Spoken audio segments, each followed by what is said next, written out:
Book 6, The Book of Fate. Canto 2, The Way of Fate and the Problem of Pain. Hard is the world Redeemer's heavy task. The world itself becomes his adversary. Those he would save are his antagonists. This world is in love with its own ignorance. Its darkness turns away from the Saviour light. It gives the cross in payment for the crown. His work is a trickle of splendour in a long night.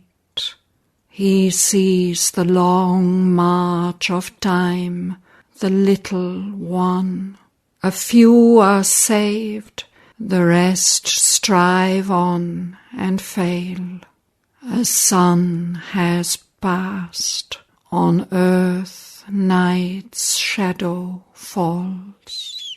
Yes, there are happy ways near to God's Son, but few are they who tread the sunlit path. Only the pure in soul can walk in light.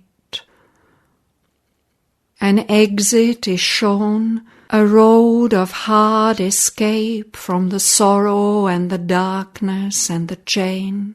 But how shall a few escaped release the world?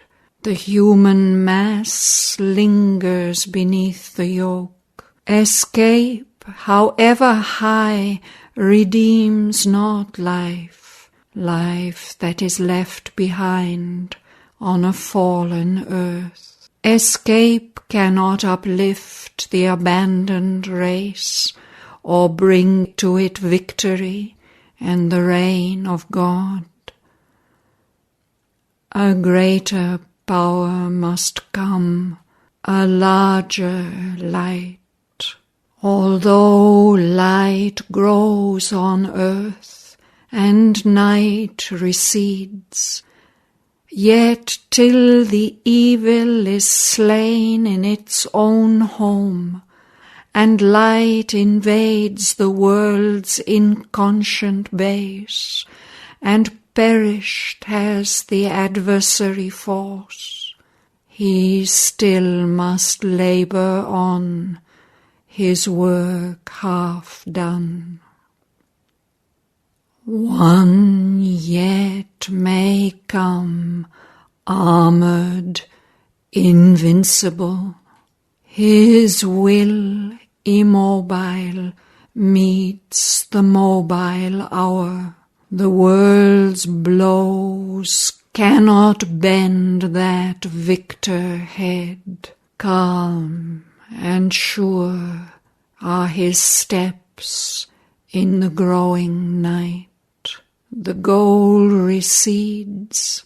He hurries not his pace. He turns not to high voices in the night. He asks no aid from the inferior gods.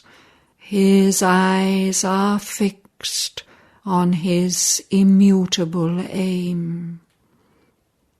Man turns aside or chooses easier paths. He keeps to the one high and difficult road that soul can climb to the eternal's peaks. The ineffable plains already have felt his tread. He has made heaven and earth his instruments, but the limits fall from him of earth and heaven. Their law he transcends, but uses as his means. He has seized life's hands. He has mastered his own heart. The feints of nature mislead not his sight. inflexible his look towards truth's far end. Fate's deaf resistance cannot break his will. In the dreadful passages, the fatal paths, invulnerable his soul, his heart unslain, he lives through the opposition of earth's powers and nature's ambushes and the world's attacks. His spirit's stature transcending pain and bliss, he fronts evil and good with calm and equal eyes. He too must grapple with the riddling Sphinx and plunge into her long obscurity. He has broken into the inconscient's depths that veil themselves even from their own regard. He has seen God's slumber shape these magic worlds. He has watched the dumb God fashioning matter's frame, dreaming the dreams of its unknowing sleep, and watched the unconscious force that built the stars.